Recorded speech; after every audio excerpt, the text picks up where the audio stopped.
dengan golongan 1 yang perlu membayar 500.000 per semester, hingga golongan 8 yang harus membayar 9 juta per semesternya. Namun perubahan ini sebenarnya baru dilakukan untuk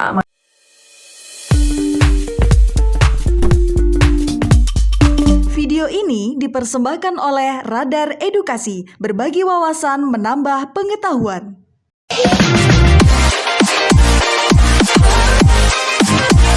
Halo, perkenalkan nama aku Jennifer Angel Klujanto atau yang biasa dipanggil Jennifer. Saat ini aku adalah seorang mahasiswa semester 4 Fakultas Hukum Universitas Padjadjaran.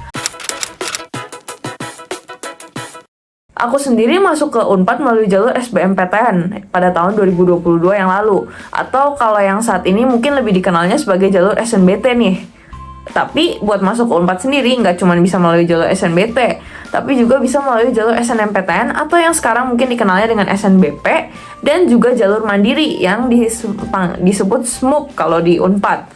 Nah, di jalur SMUP atau mandiri ini itu terbagi menjadi beberapa jenis. Ada 4 jenis yang saya klasifikasikan, yaitu pertama adalah seleksi mandiri melalui jalur nilai ujian tahun 2024, yaitu menggunakan skor UTBK yang diambil pada tahun 2024 kali ini, dan juga menggunakan nilai rapor dari semester 1 hingga semester 5 atau berdasarkan dengan prestasi akademik yang pernah dilakukan selama menjadi seorang siswa di sekolah SMA terkait. Kemudian ada juga seleksi melalui program sarjana melalui jalur minat dan bakat atau prestasi non-akademik yang bisa terkait dengan bidang sains, olahraga, maupun terkait dengan bidang seni. Nah, terdapat juga jalur sarjana S1 jalur kelas internasional atau IUP, dan di mana nantinya tentunya kurikulumnya akan mengikuti kurikulum internasional. Dan yang keempat, ada juga seleksi mandiri melalui ujian tertulis, yang itu dilakukan untuk mahasiswa yang tidak memiliki skor UTBK pada tahun 2024 tahun ini.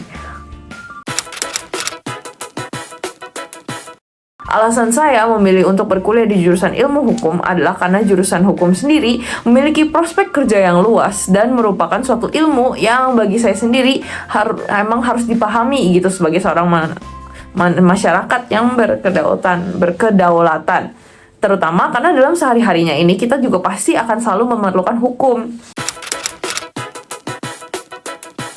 Universitas Padjadjaran sendiri berada dalam QS ranking termasuk dalam 10 besar perguruan tinggi terbaik di Indonesia. Kalau untuk FH Unpad sendiri adalah fakultas yang terakreditasi A yang diberikan langsung oleh Badan Akreditasi Nasional Perguruan Tinggi atau disingkat BANPT, yang selain dalam skala nasional, FH Unpad sendiri juga dalam skala internasional juga bergengsi loh, yaitu mereka berhasil meraih QS ranking peringkat 301 sampai 305 World University Ranking.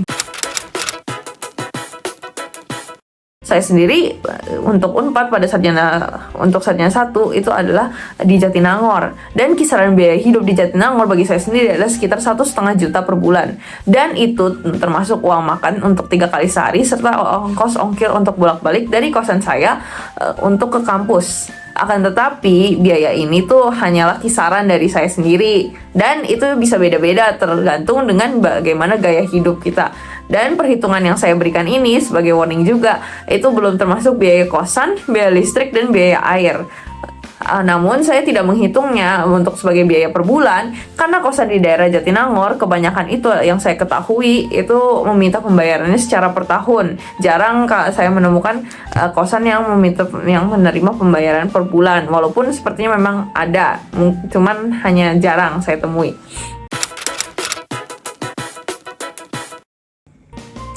Untuk biaya kuliah di kampus saya sendiri ini juga tergantung, dan itu dibagi berdasarkan golongan.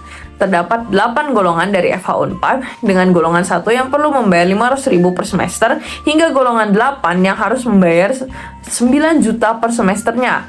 Namun perubahan ini sebenarnya baru dilakukan untuk mahasiswa FH Unpad pada angkatan 2023. Sementara saya yang merupakan seorang mahasiswi angkatan 2022 untuk golongan tertingginya sendiri berada di angka 6 juta per semesternya. Materi kuliah yang saya dapatkan selama berkuliah di FH Unpad yaitu adalah materi yang berkaitan dengan hukum tentunya. Saya diajarkan dari dasar-dasarnya pada semester 1 mulai dari materi mata kuliah pengantar ilmu hukum, pengantar hukum Indonesia, dan juga ilmu negara. Dari situ saya belajar mengenai dasar-dasar dari hukum itu sendiri. Kemudian saat saya mulai masuk ke semester 2, saya mulai masuk ke dalam pembelajaran yang lebih mendalam terkait dengan hukum, yang berkaitan dengan hukum pidana, hukum perdata, tata negara, administrasi negara, hukum adat, hukum Islam, dan juga diajarkan mengenai metode penelitian dan penulisan hukum. Kemudian saat saya mulai memasuki semester 3, sedikit ada perubahan di mana 2 semester sebelumnya itu saya hanya dapat mengambil mata kuliah wajib. Kemudian pada semester 3 saya sudah mulai bisa mengambil mata kuliah pilihan, di mana saya dapat mengambil 1 mata kuliah pilihan dan juga 6 mata kuliah wajib sebagai seminimal mungkinnya. Dan pada semester 4 saya dapat mengambil 2 mata kuliah pilihan dan 5 mata kuliah wajib. Nah, secara keseluruhan, pembelajaran di Fakultas Hukum itu mengajarkan kita mengenai asas-asas dan kaidah yang ada dalam hukum. Mulai dari teori hukum material hingga praktik dan jalannya persidangan juga akan kita pelajari selama kita berkuliah di Fakultas Hukum. Dari perkuliahan ini, saya memahami bahwa ilmu hukum itu ilmu yang sebenarnya cukup abstrak dan tidak sepasti yang mungkin ada dalam pikiran orang-orang awam yang tidak berkesempatan untuk berkuliah di Fakultas Hukum atau tidak memiliki minat untuk berkuliah di Fakultas Hukum. Hal ini diakibatkan karena banyak faktor yang mempengaruhi suatu keputusan hukum, dan sifat dari hukum sendiri itu tidak dapat ditegakkan secara sempurna tanpa adanya bantuan dari rumpun ilmu lain, seperti contohnya adalah rumpun ilmu psikologi. Pertanyaan selanjutnya itu adalah, apakah ada mitos, stigma, asumsi atau yang salah yang sering dikatakan orang lain mengenai jurusan yang kakak ambil, dan juga luruskan stigma tersebut. Satu stigma yang paling saya ingat terkait dengan Fakultas Hukum adalah hafalannya yang banyak. Nah, itu tuh mahasiswa Fakultas Hukum tuh selalu dipikir orang tuh, kamu tuh harus hafal ya semua pasal-pasal.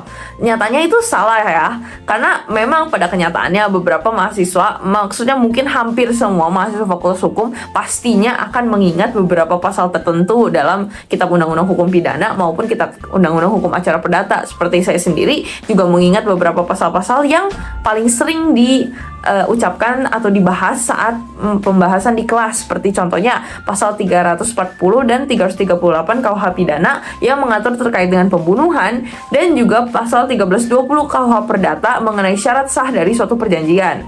Namun sebenarnya secara keseluruhan mahasiswa Fakultas Hukum itu tidak wajib untuk bisa menghafal setiap undang-undang gitu, karena undang-undang itu sendiri tuh bersifatnya tuh dinamis dan tidak akan selalu sama beberapa tahun kemudian.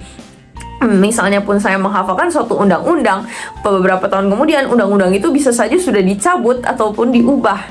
Dan menurut saya, jadi tidak ada gunanya untuk menghafal suatu undang-undang. Yang perlu dilakukan sebagai seorang mahasiswa Fakultas Hukum itu adalah untuk memahami dan terus mau membaca, mencari ilmu, haus akan ilmu, dan bukan menghafalkan undang-undang.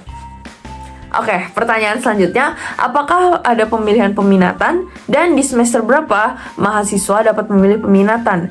Untuk di FH 4 sendiri ada pemilihan peminatan, dan peminatan itu disebut dengan program kekhususan. Di FH 4 sendiri ada 9 program kekhususan yang dapat diambil, yaitu mulai dari hukum pidana, hukum perdata, hukum tata negara, hukum administrasi negara, hukum ekonomi, hukum internasional, hukum lingkungan, hukum transnasional bisnis, dan hukum teknologi informasi dan kekayaan intelektual atau yang biasa disingkat TIKI. Nah, fakta uniknya lagi, PK TIKI itu satu-satunya cuman ada di FH 4. Nah, untuk pemilihan dari PK-nya itu sendiri dapat dilakukan sejak mahasiswa Fakultas Hukum sudah menginjak semester 5. Akan tetapi pada praktik nyatanya di perkuliahan itu seringkali beberapa mahasiswa sejak semester 3 di mana mahasiswa sudah mulai boleh memilih mata kuliah pilihan, itu ada yang sudah mengambil mata kuliah wajib PK, yaitu seperti PK Hukum Ekonomi, di mana beberapa mahasiswa sudah mengambil matkul wajib itu dari semester 3. Selanjutnya, apa saja prospek kerja bagi lulusan untuk jurusan kakak? Nah, mungkin prospek kerja yang paling diketahui orang-orang secara umum itu adalah mungkin jaksa, pengacara, hakim, notaris. Nah, tapi selain itu saya juga ingin menambahkan beberapa prospek pekerjaan lainnya yang dapat dilakukan sebagai seorang lulusan sarjana hukum, yaitu menjadi dosen, peneliti, aktivis, panitera, serta HRD. Dan jangan salah, mahasiswa Fakultas Hukum itu sangat dibutuhkan ilmunya di hampir setiap rumpun pekerjaan. Jadi jangan perlu khawatir deh akan tersaingnya pekerjaan ini dengan jurusan-jurusan lainnya. Nah, yang terakhir, apa pesan Kak untuk teman-teman yang ingin masuk di jurusan Kakak? Pesan saya untuk adik-adik yang berminat untuk masuk ke jurusan ilmu hukum adalah persiapkan dirimu ya. Rajinlah untuk membaca buku. Dan yang terakhir dan yang mungkin paling penting itu adalah jangan pernah takut untuk bertanya.